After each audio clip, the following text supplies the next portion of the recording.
계속 서신 채로 말씀 봉독하시겠습니다. 하나님께서 오늘 우리에게 주시는 말씀은 요한복음 4장 19절에서 26절입니다.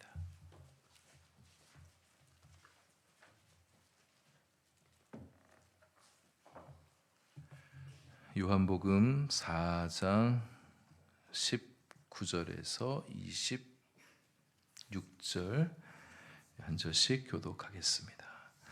여자가 이르되 주여 내가 보니 선지자로소이다.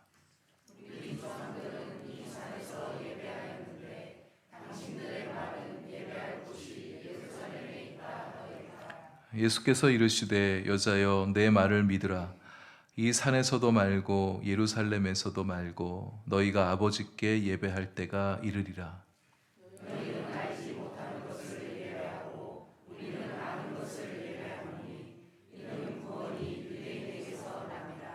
아버지께 참되게 예배하는 자들은 영과 진리로 예배할 때가 오나니 곧 이때라. 아버지께서는 자기에게 이렇게 예배하는 자들을 찾으시느니라.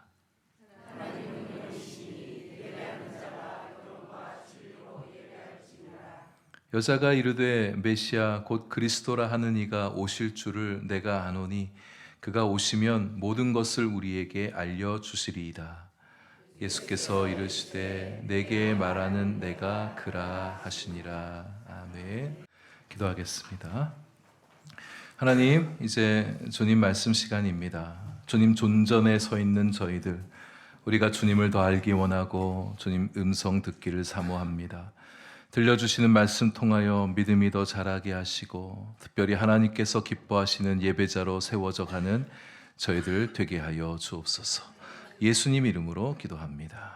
아멘. 지난 셀그룹 모임 때 나눌 아이스 브레이크 질문 가운데 제가 이런 질문을 좀 준비해 봤었습니다. 셀그룹 모임 참석하셨던 분들은 그 나눔 갖고 나눠보셨을 텐데요. 지금까지 살아오면서 내가 드렸던 많은 예배들 가운데 가장 인상적인 장면, 내 기억 속에 남아있는 인상적인 장면의 예배가 무엇입니까? 한번 나눠보십시다. 이런 질문을 함께 드려봤었습니다. 여러분 가운데는 정말 예배를 참 많이 드려오신 분들, 인생의 시간들 속에서 예배 많이 드려오신 분들이 많으신데요. 그 많은 예배들 가운데 기억에 날 만큼, 정말 손꼽을 만큼 참 내게 은혜가 되었던, 감명이 되었던 그런 예배, 어떤 예배가 있으십니까? 너무 하나님 사랑이, 은혜가 감격스러워서 막 눈물이 나기도 했었던 예배, 망치로 한 대 딱 얻어맞은 것 같은 어떤 큰 영적 깨달음이 있었던 그런 예배, 또는 내 죄가 너무 깊다는 것이, 내가 이렇게 죄인이었구나, 자신의 죄가 절절하게 느껴지면서 통회하며 애통하면서 드렸던 예배, 또는 주님의 살아계심이 강렬하게 느껴져서 그 주님의 임재 안에서, 그 사랑 안에서 깊이 감사하며 드렸던 예배, 강력한 느낌은 아닐지라도 내 영혼에 오랫동안 울림을 주었던 그런 예배가 있으십니까? 어떤 방식으로든 여러분의 기억 속에 기억되는 그런 예배, 어떤 예배가 있으십니까? 저의 예배 인생을 쭉 돌아보니까 저도 참 많은 은혜의 이런 예배들이 있었는데 그 중에 한 가지만 좀 나눠보려고 하는데요. 어릴 때 얘기지만 제가 아동부 시절에 여름 성경학교 때의 일입니다. 교회에서, 본당에서 함께 성경학교를 했는데 그때 6학년이었었습니다. 성경학교 하니까 찬양도 많이 하죠. 우리 선생님 나오셔서 율동하면서 그렇게 찬양하고 난 다음에 전도사님이 설교를 하시는데 그날따라 막 열변을 통해서 설교하시는 거예요. 막 성경학교니까 더 그러셨겠다 이런 느낌은 있는데 무슨 내용인지 사실 기억은 안 나고요. 느낌만 남아 있는데, 근데 또 그날따라 아이들이 그렇게 떠드는 거예요. 설교를 그렇게 안 들을 수가 없습니다. 제가 6학년이라 거의 뒤쪽에 앉아서 앞에 예배하는 아이들의 모습을 봤거든요. 다 떠들고 이렇게 교회에서 예배드리는데 이거 지옥 같다 느낄 만큼의 막 너무 어수선해서 이런 예배가 없다. 어린 나이지만 이제 그런 마음이 좀 들었던 것 같아요.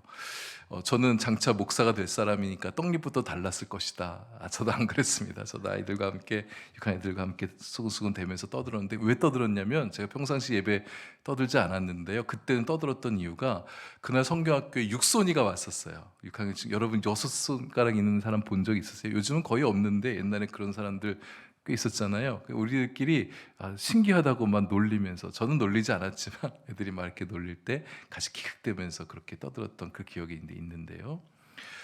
더 생생하게 기억되는 장면은 그 다음입니다. 부장 선생님이 나오셔서 광고를 하시는데 이분이 굉장히 유쾌하고 명랑하고 농담도 참 잘하시고 아이들한테 우리 선생님들처럼 막 친근하게 다 그렇게 다가가시는 안수 집사님이세요.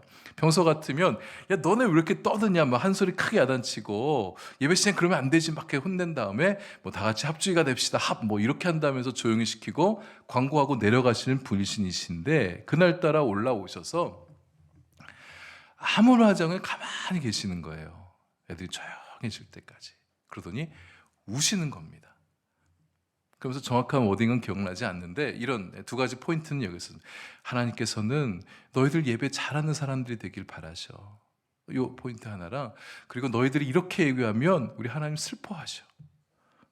그렇게 얘기하고 몇 가지 또 얘기했던 것 같은데 그렇게 얘기하니까 아이들이 다 숙연해지고 고개 다 떨구고 막 그랬던 그 장면이 제가 이제 기억에 깊이 남아 있는데요.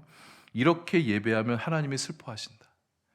예배한다고 나와 있지만 우리가 어떻게 예배하느냐에 따라서 하나님께서 그 예배를 슬퍼하실 수가 있는 거예요. 우리는 어린아이들이 아니니까 예배 시간에 안 떠드니까 우리 예배는 괜찮은 예배를 드리고 있는 것일까요? 이사야 1장을 보게 되면 하나님의 슬픔을 넘어서서 하나님께서 백성들의 예배를 싫어하신다는 말씀이 있습니다. 아이들 예배가 아니라 어른들의 예배를 두고 얘기하시는 거예요. 예배를 기뻐하신 하나님이신데 백성들이 드린 예배가 싫으시대요. 니네들이 예배하는 거 싫다. 견디지 못하겠다. 내게 무거운 짐이다. 내 눈을 예배하는 너희들을 내 눈에서 가리고 싶다. 너희들이 찬양하고 기도하는데 내 귀를 다 막 틀어막고 싶다. 여러분 제가 이게 그냥 제 임의대로 만들어낸 말이 아닙니다. 이사야 1장에 그 문장, 그 워딩, 그 말씀, 그 단어 그대로 좀 제가 가져와서 말씀드리고 있는 거예요. 하나님이 예배를 싫어하실 수가 있습니다. 어떻게 예배하면 예배하는 그 사람들이 보기 싫다고 눈을 감아버리고 그러고 싶어 하시고 하는 찬양과 기도를 듣기 싫다고 귀를 닫아버릴 정도일까? 오늘도 우리는 예배에 대해서 말씀을 나눠보려고 합니다. 우리 다시금 오늘 우리 자신의 예배를 좀 돌아보는 시간이 되면 좋겠는데 내 예배는 하나님께서 기뻐 받으시는 예배일까? 아니면 내 예배를 보시면서 하나님께서 슬퍼하실까? 이제 그렇게 좀 예배 좀 하지 말아라. 우리의 예배를 보시며 눈살을 좀 찌푸리실까? 아니면 주님께서 우리의 예배하는 모습을 보면서 당신을 나타내 보이고 싶어 하실까? 우리 주님은 그런 분이세요. 예배하는 자들에게 주님이 어떤 분이신지를 나타내 보이고 싶어 하십니다. 주님 임재 가운데 우리를 만나주길 원하시고 그분 안에 있는 기쁨과 사랑과 평강을 하나님의 그 하늘에 신령한 것들을 우리 가운데 부어주길 원하시는 주님이세요. 말씀으로 우리 영혼에게 치유와 회복을 가져다 주길 원하시는 분. 여러분 그렇습니다. 하나님은요 우리의 말씀을 하여 주시고 말씀 우리가 잘 들을 때의 말씀을 통해서 치유와 회복이 일어날 수 있게 되어져요. 새롭게 되어지고 강하게 되어진 일이 말씀을 통해서 일어나게 됩니다. 그 말씀을 우리 앞에 던져주고 싶으신 거예요. 이렇게 주님의 임재 경험, 주님과의 만남, 주님의 음성을 듣는 예배가 되는 거, 물론 주님께서 움직이셔야 되죠. 주님께서 행하시는 액션입니다. 주님께서 일하셔야 돼요. 그러나 우리의 마음의 자세, 우리 마음의 태도도 상당히 중요한 겁니다. 우리가 어떤 마음으로 예배하느냐에 따라서 주님의 임재 경험이 상당히 달라질 수가 있어요. 우리의 마음이 열리는 깊이만큼 주님의 임재 경험이 깊고 풍성할 수가 있습니다. 어떻게 예배하는 예배자가 되어야 될까? 하나님은 어떤 예배자를 기대하실까? 하나님은 예배자를 찾고 계시거든요. 하나님은 예배자를 만나보고 싶어 하세요. 참된 예배자를 만나면 그에게 자신을 나타내 보이시고 하나님의 영광을 보여주시고 그분의 뜻을 알게 해주시고 함께 하나님의 나라를 세워가는 동역자로 세워가신 하나님이십니다. 하나님께서 어떤 예배자를 찾고 계시는가? 오늘 예배 캠페인 세 번째 시간에 오늘은 이 주제를 가지고 함께 말씀을 나눠보려고 합니다. 이 답을 찾기 위해서 우리는 예수님과 한 여인의 만남의 이야기에 좀 귀를 기울여 보고자 합니다. 그 여인은 사마리아 성 수가라는 마을에서 살아가고 있는 여인이었습니다. 이 여인이 물을 기르려고 동네 동네 어귀에 있는 공동 우물에 물 기르러 나왔어요. 근데 거기서 예수님을 만나게 된 거예요. 이 여인이 예수님을 만나게 된 것은 그녀 인생에 대단히 놀라운 축복입니다. 여러분 예수님 만난 것은 대단한 축복이에요. 우리도 우리 여러분의 인생 여정에 숱한 만남들이 있어 오셨죠. 근데 우리 예수님의 만남이 여러분 우리에게 가장 중요한 만남, 가장 의미 있는 만남, 여러 만남 가운데 넘버 원이 되는 만남이십니까? 예수님과의 만남이 여러분에게 그렇게 느껴지십니까? 그런 만남, 그런 분이시잖아요. 왜냐하면 예수님은 나를 구원해 주셨잖아요. 나를 천국으로 인도해 주실 분이잖아요. 나를 사랑해 주시는 분, 예수님만큼 나를 사랑해 주는 분이 세상에 또 있을까요? 나와 늘 동행해 주시고 나의 삶을 인도하시고 나에게 힘이 되어 주신 분, 예수님만한 분이 있으시겠습니까? 우리가 만난 인생의 가장 중요한 분이 바로 예수님 맞으세요. 여러분 인생에 만난 수많은 사람들, 여러분 만남에 여러분 인생의 사람들 한번 리스트업을 해보세요. 내가 어떤 사람들이 내 인생 가운데 중요했나, 의미가 있었나.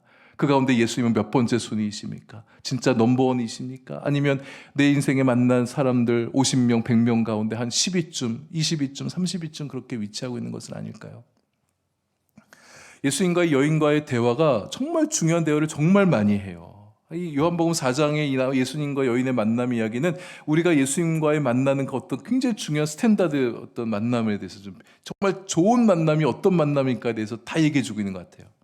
오늘 우리가 살펴본 대목은 예배에 관한 주제인데요. 이 여인이 예수님과의 대화 가운데 예수님을 발견합니다. 아, 이 사람이 평범한 유대인 남자인 줄 알았는데 아니구나. 여인이 알아차리게 돼요. 예수님에 대해서, 예수님을 통해서 영생에 관한 이야기를 듣게 되어지고, 그리고 자신의 과거를 다 꿰뚫어 보는 것을 발견하게 돼요. 예수님이 자기 자신을 꿰뚫어 보게 되는 거예요. 그래서 여인을 두고 이렇게 얘기합니다. 아, 이제 보니까 당신 선지자이시군요. 이렇게 고백을 하게 됩니다. 이렇게 선지자가 아니고서는 그 누구도 모르는, 아무도 모르는 자신의 과거를 다 이렇게 알 수가 없으니까. 내가 보니 선지자이십니다. 내가 보니. 이게 중요한 표현입니다. 이 여인은 예수님을 바라보는 여인의 시각에 중대한 변화가 일어났어요. 어느 시점에서 예수님과 대화하는 중에 어느 시점에서 예수님에 대해서 눈이 떠졌어요. 눈이 밝아져서 예수님에 대한 이해가 달라지게 됐습니다. 내가 보니 선지자로서이다. 여러분, 우리에게도 예수님을 바라보는 시각에 변화가 있게 되길 바랍니다. 그냥 우리 중고등학교 때 배웠던 4대 성인 중에 한 사람 정도가 아니라 나의 메시아이세요. 나의 구원자이신 예수 그리스도. 성경에 박제되어져 있는 어떤 인물, 위대한 인물에 대한 이야기가 아니라 지금도 살아계셔서 역사하시고 우리의 삶을 다스려 가시는 나의 주 예수 그리스도. 그분을 알게 되어지고 만나는 역사가 우리에게 있어지길 바랍니다. 눈이 떠져야 돼요. 혹시 예수님을 바라보는 여러분의 눈이 흐릿하십니까? 바울의 눈을 감싸고 있었던 그 비늘 같은 것들이 벗겨지는 은혜가 여러분에게도 있어지게 되길 바랍니다. 그래서 영안이 열려서 예수님이 보이고 살아계신 예수님이 느껴지는 예배가 되어지는 여러분의 예배가 될 수 있기를 바랍니다. 조금씩이라도 열려가길 바랍니다. 이 여인이 그랬어요. 처음에는 평범한 유대 남자인 줄 알았어요. 그러다가 선지자라는 것을 알게 되어집니다. 근데 뒤에 가게 되어지면 이분이 메시아이시구나, 그리스도이시구나 깨닫게 되어지거든요. 우리도 예수님을 좀 더 계속해서 예수님을 알아가다 보면 예수님이 보여지게 되고 예수님에 대해서 깊이 알게 되어질 것입니다. 예수님을 더 깊이 알아갈수록 우리의 신앙이 깊어지는 거예요. 우리의 존재도 깊어집니다. 아, 글쎄요, 난 예수님 잘 모르겠습니다. 알려고 하지 않으니까 모르시는 거예요. 예수님을 알려고 하셔야죠. 예수님 찾으시고 예수님 구하시고 예수님 말씀 더욱 묵상하시고 그러면 예수님이 더 알아지게 될 겁니다. 예수님이 알아지게 되면 예수님이 좋아지게 되고 예수님이 사랑스럽게 느껴지게 되고 예수님과 더 가까워지게 될 거예요. 예수님에게 평소에 궁금해하고 있던 질문을 던집니다. 선지자이시라면 나의 질문에 대답해 주실 수 있겠다. 이렇게 기대하면서 질문을 던지죠. 20절입니다. 우리 조상들은 이 산에서 예배하였는데 당신들의 말은 예배할 곳이 예루살렘에 있다 하더이다. 사마리아인 조상들이 예배했던 장소, 그 산은 그리심산입니다. 신명기 27장에 보게 되면 출애굽 이스라엘 백성들이 가나안 땅에 들어가서 최초로 예배했던 장소가 세겜인데 그 세겜에 있던 산이 그리심산이에요. 거기서 예배했던 거예요. 그때부터 남북 분열 왕국 시대의 북쪽에 살아가는 이스라엘 백성들을 사마리아인이라 이렇게 불렀는데 그들은 계속해서 그리심산을 중심으로 예배해 왔던 것입니다. 근데 유대인들은 성전에서, 예루살렘에 세워진 성전에서 드리는 예배만이 정통적인 예배다 이렇게 주장하고 나온 거예요. 솔로몬이 성전을 지우고 나서 그 이후부터 남유다 백성들은 성전 중심 신앙이 확립이 되었습니다. 그러니까 원래 취지는 백성들이 쉽게 유혹받기 쉬운 산당 제사를 다 철퇴시키고 하나님께 예배 좀 바르게 드리게 하기 위한 취지를 가지고 펼쳤던 신앙 정책이 예루살렘 성전 중심의 예배였던 거예요. 처음에 의도는 좋았어요. 그러나 갈수록 이 성전이 이데올로기화 되어가면서 성전이 우상이 되어버립니다. 성전에서 예배하지 않으면 잘못됐다고 가르치게 되어지고 훗날 성전이 타락의 원상지가 되어버려요. 그래서 선지자들이 숱하게 비판하는 게 성전 신앙이었었습니다. 예수님도 하나님을 제대로 예배하지 않는 성전 무너뜨리시겠다 그렇게 예언까지 하시잖아요. 이 여인이 이런 질문한 것은 이 여인에게는 정말 하나님께로 나아가고자 하는 길을 발견하고 싶은 갈급함이 있었던 거예요. 정말 예배하고 싶은 열망이 이 여인에게 있었던 것이죠. 변방으로 밀려난 사마리아인들은 여전히 그리심산 예배 전통을 중요시하고 있는데 이스라엘의 주를 형성하고 있는 유대인들은 예루살렘 성전에서 드리는 예배만이 진짜 예배라고 주장하고 있으니 그럼 우리는 잘못된 예배를 드리고 있는 겁니까? 예루살렘 성전 예배가 정통이면 우리도 그곳에 가서 예배할 수 있도록 허용해 줘야 되는데 사마리아인들 예루살렘 성전에서 예배하지 못하도록 막 원천 봉쇄들하고 있거든요. 그럼 우리는 어떻게 하라는 얘기입니까? 이런 식의 질문을 던진 겁니다. 예수님 답변입니다. 21절에 여자여 내 말을 믿으라. 여러분 신앙은요 말씀을 믿는 데서 만들어지고 자라가게 되는 겁니다. 예수님 말씀, 하나님 말씀, 성경 말씀을 믿는 자가 되십시오. 우리 믿음이 자라가게 될 거예요. 이 산에서도 말고 예루살렘에서도 말고 너희 아버지께 예배할 때가 이르리라. 하나님은 어디서 드려지는 예배를 받아주시느냐? 그리심산 예배냐? 예루살렘 성전 예배냐? 둘 다 아닌 거예요. 그게 중요하지 않다는 겁니다. 예배는 어디에서 드려지느냐가 중요한 게 아니라 먼저 누구에게 드려지는가, 예배 대상을 분명히 하는 게 중요하다 말씀하고 있습니다. 장소가 중요한 게 아니라 어디서 예배 드리냐가 중요한 게 아니라 누구한테 예배하고 있느냐. 장소는 아무래도 상관없습니다. 진짜 상관없습니다. 어디서 예배하든 하나님께 드려지는 예배라면 하나님은 그 예배 받으시는 거예요. 유럽의 성당들처럼 웅장하고 세련되고 홀리한 느낌을 주는 그런 데서 예배해야 하나님 기뻐 받아주시냐? 파이프 오르간이 멋있게 울려 퍼지는 곳에서 예배할 때 하나님이 그 예배 좋아하시느냐? 건물도 허름하고 초막 같은 데서 예배하고 피아노도 없고 음정도 다 틀리는 그런 예배는 하나님께서 시원찮게 여기시느냐? 그렇지 않단 말입니다. 하나님이 가장 사랑하셨던 예배는 다윗의 장막의 예배였다고 말씀하고 있어요. 장막은 초라한 곳일 수 있습니다. 세련되지 않습니다. 솔로몬 성전에 비하면 평수도 작아서 많은 사람이 들어가 예배할 수도 없어요. 근데 하나님은 다윗의 장막에서 드려진 다윗의 그 예배를 무엇보다 기뻐하셨다고 얘기합니다. 하나님을 진정으로 예배한 자들이 있는 곳이라면 우리 하나님은 카타콤 지하도 찾아가시는 분이신 거예요. 기독교를 탄압하는 나라, 어느 가정, 커튼 닫히고 들키면 죽으니까, 감옥 가니까 몇 사람들이 웅크려서 찬송소리도 제대로 내지 못해요. 그냥 겨우 소리 내면서 그렇게 노래하는 예배가 있는 그곳이라도 찾아가 주시는 주님이신가. 장소가 중요한 게 아니에요. 그래서 우린 가정에서도 예배할 수 있고 야외에서도 예배할 수 있고 성지순례 가게 되어지면 갈릴리 호숫가 선상에서도 예배 드리는 겁니다. 제일 중요한 건 예배의 대상이 누구인가를 분명히 알고 예배하고 있느냐. 예배는 하나님 아버지께 드리는 것입니다. 여러분의 예배 하나님께 드리는 예배입니까? 여러분 하나님을 생각하면서 예배하고 계십니까? 예배를 드리고 오늘 예배를 돌아보게 될 때 이제 집에 마치고 걸어가시면서 차 타고 가시면서 오늘 예배 은혜를 왔어. 내 마음이 좋았어. 이러면 예배 잘 드린 것 같고 오늘 예배 좋았어. 내 기분이 좋으면 예배 좋았어. 은혜 받으면 예배 좋았어. 그렇게 예배 평점을 매기는 게 아니라 하나님이 나의 예배를 어떻게 받으셨을까 생각하면서 자신의 예배를 한번 돌아보시면 좋겠어요. 내가 설교 평점 내리는 게 아니라 오늘 목사님 설교 좋았어. 말씀 좋고 오늘 좋았네. 4점. 오늘 설교는 별로였어. 1점. 이게 아니라 내가 성가대 찬양, 헤세드 찬양 평가하는 게 아니라 내가 하나님 말씀을 얼마나 잘 듣고 내가 말씀 앞에 반응했느냐로 평점을 내리고 내가 함께 마음을 담아서 하나님 앞에 어떻게 찬양했는가로 자신의 평점을 내리는 거예요. 하나님이 내 예배 얼마나 반갑게 받으셨을까? 내 예배 하나님이 얼마나 좋아하셨을까? 내 예배 하나님께서 얼마나 만족스러워 하시는가? 하나님의 입장에서 자신의 예배를 돌아보는 거. 이게 우리한테 있어야 되죠. 전 설교하면서도 그렇습니다. 늘 그런 건 아니지만 이 설교할 때 이곳에 하나님께서 임재하시잖아요. 하나님 앞에서 지금 제가 설교하고 있는 겁니다. 하나님은 설교하는 나를 어떻게 보실까? 여러분에게도 설교하지만 또 저 자신에게도 설교하지만 하나님 앞에서 설교하는 거예요. 그러니까 제 마음 깊은 곳에서 두려움과 떨림을 가지고 설교를 준비하게 되어지고 강단에 설교하면서 그 하나님의 마음이 느껴질 땐 막 아프기도 하고 힘들기도 한 거예요. 예배가 하나님께 드려지는 것이라면 예배는 나를 위한 시간이 아니라 근본적으로 하나님을 위한 시간입니다.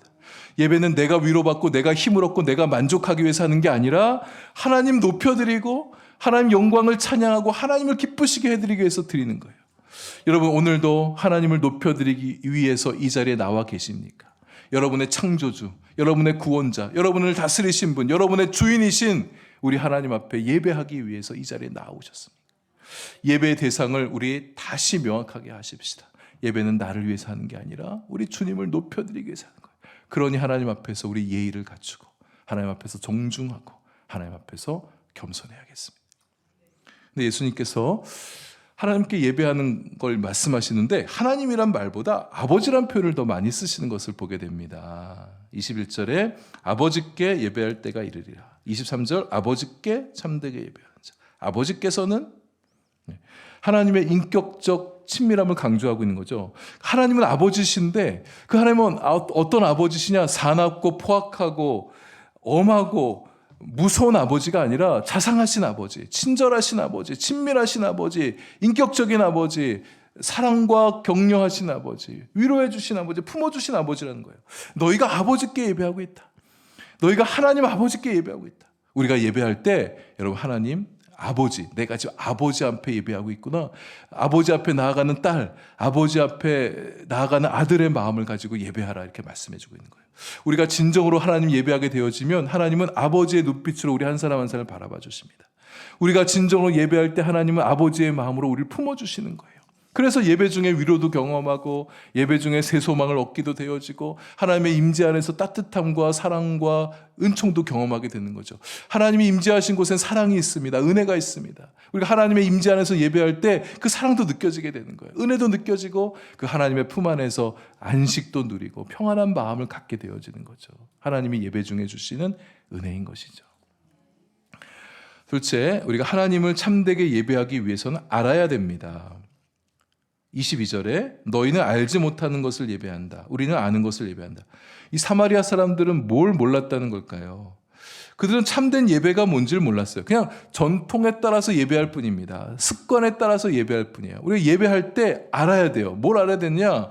하나님이 받으시는 참된 예배가 뭔지, 예배의 대상이 하나님이라는 거, 그리고 하나님이 아버지시라는 거, 그리고 또 하나 중요한 게 무척 중요한 겁니다. 예수님 말씀하시죠. 구원이 유대인에게서 난다는 것을 알아야 된다. 이게 무슨 말이냐? 사마리안이든 유대인이든 하나님의 구원을 바라면서 예배합니다. 메시아가 장차 오셔서 자신들을 구원해 주실 그 메시아를 기다리면서 이 백성들은 예배에 오고 있어요. 그들을 구원시켜 주시고 회복시켜 주시고 자신들 앞에 하나님의 나라를 가져다 주실 메시아를 기다리면서 예배하는 겁니다. 근데 그 메시아가 유대인에서 난다는 것을 예수님은 알고 계셨어요. 어떻게 아시느냐? 바로 예수님이 유대인의 몸으로 오신 그 메시아이시니까. 유대인들이 사마리아인들이 그토록 기다렸던 메시아가 바로 예수님 당신이시니까 예수님이 유대인으로 몸으로 오셨잖아요. 유대인에서 난다는 것을 아셨던 겁니다. 그래서 이 사마리아 여인에 가르쳐 주시는 거예요. 참된 예배는 바로 메시아이신 나 예수 그리스도를 통해 예배하는 자가 되어야 된다는 거예요. 그래야 온전한 예배가 된다는 겁니다.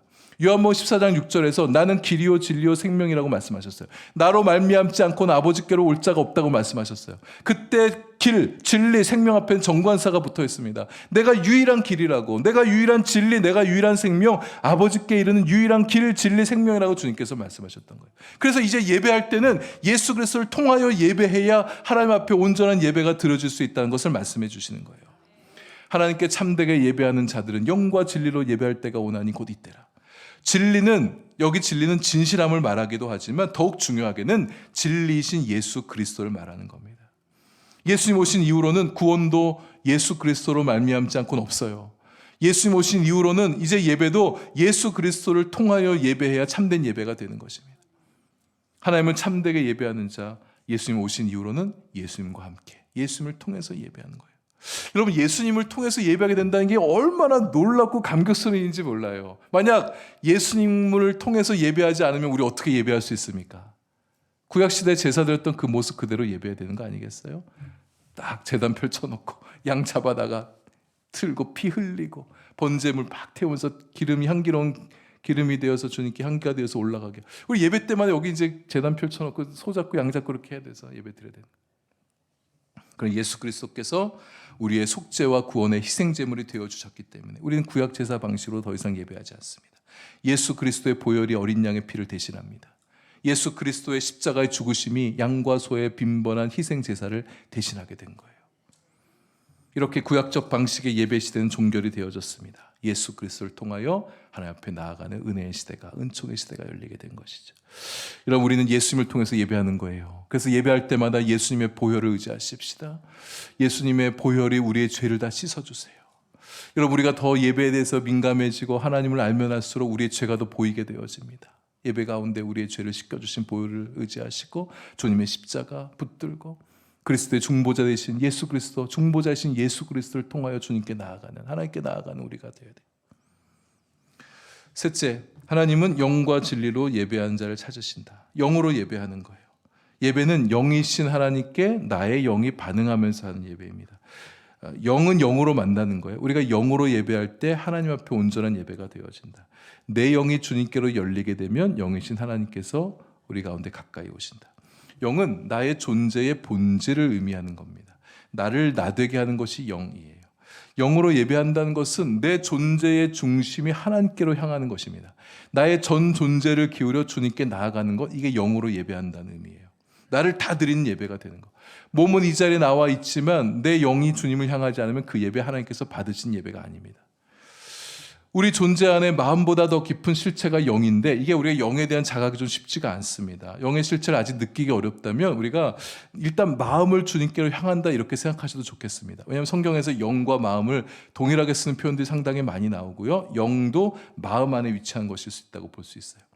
그래서 우리의 마음을 영으로 드린 예배, 우리의 마음을 집중하여서 마음을 주님께 드리고 내 마음과 주님의 마음이 만나는 예배가 되게 하는 것, 이 예배가 주님께서 우리에게 바라시는 예배라는 거예요. 성령께서 나를 이끌어 가시도록, 내 마음을 이끌어 가시도록 나를 온전히 주님께 개방하는 거예요. 다 맡겨는 거예요. 예배 때 굉장히 수동적인 존재가 되어지는 거예요. 성령에 이끌려 예배하게 되어질 때 내 속에 깊은 존재, 곧 내 영의 반응과 움직임이 자각되어질 수가 있습니다. 그리고 진리로 예배하는 거예요. 이 말씀이 갖고 있는 1차적인 의미는 사실 사마리아인들의 하나님 이해가 굉장히 제한적이었습니다. 사마리아인들은요, 원래 이렇게 하나님을, 성경을 보면 구약 성경만 봐더라도 율법과 선지자들 통해서 하나님이 어떤 분이신지 알려줬잖아요. 근데 이 사마리아인들은 모세오경에 갇혀 있었습니다. 모세오경만이 참된 진리의 말씀으로 받아들이고 있던 사람이에요. 그러니까 모세오경 속에 갇힌 하나님을 이해하고 있었던 거예요. 하나님의 이해가 굉장히 제한적이죠. 게다가 이들의 예배에는 이게 이제 이민족들이 많이 침투해 들어와 살았기 때문에 이방 예배의 요소들이 들어와 있었어요. 우상 숭배적 요소가 사마리아인들의 예배 안에 섞여 있었습니다. 그래서 진리로 예배하지 못하고 있었던 거예요. 그걸 예수님께서 말씀하신 겁니다. 그리고 게다가 아까 얘기한 대로 진리이신 예수님도 모르고 있었기 때문에 여러분, 진리 가운데 예배해야 됩니다. 진리이신 하나님의 말씀을 믿고 의지하며 예배하고 진리이신 예수 그리스도를 통하여 예배하는 자가 되는 거예요. 예수님 의지하여 주님께 나아가고 예수님을 통하여 하나님을 만나는 은혜가 우리의 예배 때마다 있게 되길 바랍니다. 비진리를 배격해야 됩니다. 여러분, 우리가 예배하고 있는데 내가 드린 예배 안에 우상적 요소가 있다면 이걸 삭제시켜야 되는 거예요. 경건을 자신의 이익의 도구로 삼는 거, 이거 하나님 굉장히 질타하시잖아요. 마찬가지로 예배를 자신의 권력의 수단으로 삼을 수가 있습니다. 이건 특별히 이제 저 같은 목회자들, 설교자들이 대단히 주의해야 될 부분이죠. 예배하면서 설교하면서 이 회중들을 자기가 원하는 방향으로 움직여 가려는 그런 나쁜 마음을 가지고 설교할 수도 있어요. 그건 설교가 아니죠. 근데 그런 목회자들도 있어요. 그러면 절대 안 되는 일이죠. 근데 그런 사람이 있습니다. 이거 배격해야 됩니다. 예배를 통해서 목회자뿐만 아니라 자기를 높이고, 우리 성도들 안에도 앞에 예배를 인도하면서 자기를 주목받게 하고 자기를 높이려는 마음이 있다면 이거 내려놓으셔야 됩니다. 하나님을 예배한다고 하면서 자기의 욕망을 예배하고 있으면, 하나님을 온전히 높여드리는 게 아니라 나의 욕망의 만족을 위해서 예배하고 있으면 이것도 우상적인 거죠. 이런 참됨에서 벗어난 예배는 하루빨리 정리해야 되는 거예요. 이사야 1장에서 하나님께서 이스라엘 백성들의 예배를 못 견디셨던 이유가 그들은 죄를 안고서 예배하고 있었어요. 그들의 죄는 회개하지 않으면서 하나님 앞에 나와서 복 달라고 했던 사람들이었던 거예요. 진리는 진실이기도 합니다. 우리 하나님 앞에서 위선과 가식의 옷을 다 벗고 예배하면 좋겠습니다. 내가 진실되지 않고서는 진실하신 하나님을 만날 수가 없어요. 정직한 마음으로 내 안에 감추인 것 없이 내 본연의 자기 자신으로 하나님을 예배할 수 있어야 됩니다. 그렇게 예배하다 보면 나의 적나라한 모습이 다 드러나게 되어 있어요. 제가 또 나누고 싶었던 얘기가 있었는데, 예배 중에 자신의 죄, 내 안에 있는 위선, 가식, 하나님 앞에서 부끄러운 모습들이 예배 가운데 자꾸 들춰나는 것이 이게 정말 참된 예배의 모습입니다. 어쩌면 우리 너무 포장된 모습으로, 가식적인 모습으로 주 앞에 나와서 예배하고 있는지 모르겠어요. 잊고 있던 죄가 깨달아지고 나 죄 아닌 줄 알았는데 죄로 알게 되어지고 주님 앞에 부끄러운 자기 자신을 만나게 되는 예배. 근데 그것이 부끄럽지가 않아요. 부끄러운 모습이 드러나지만 부끄럽지 않다. 왜냐하면 주님께서는 그런 예배자를 진짜 기뻐하시고 사랑해 주시기 때문에, 진짜 회복과 치유를 가져다 주시기 때문에, 자유함을 주시기 때문에 우리 하나님을 높여드린 예배자, 하나님을 알기 위해서 더 주님을 사모하는 예배자, 그리고 하나님 앞에 아들로서 딸로서 다가 예배하는 예배자, 진리 가운데 예배하며 참된 마음으로 진실하게 예배하는 우리가 될 수 있길 바랍니다. 하나님은 이런 예배자를 찾으시고 이런 예배자에게 당신을 나타내 보이시고 그분의 영광을 보여주시고 그분의 뜻을 알게 해주시고 그 사람과 함께 하나님의 나라를 이뤄가는 하나님 나라의 동역자가 되게 해주십니다. 우리 모두 하나님이 찾으시는 참된 예배자가 되십시다.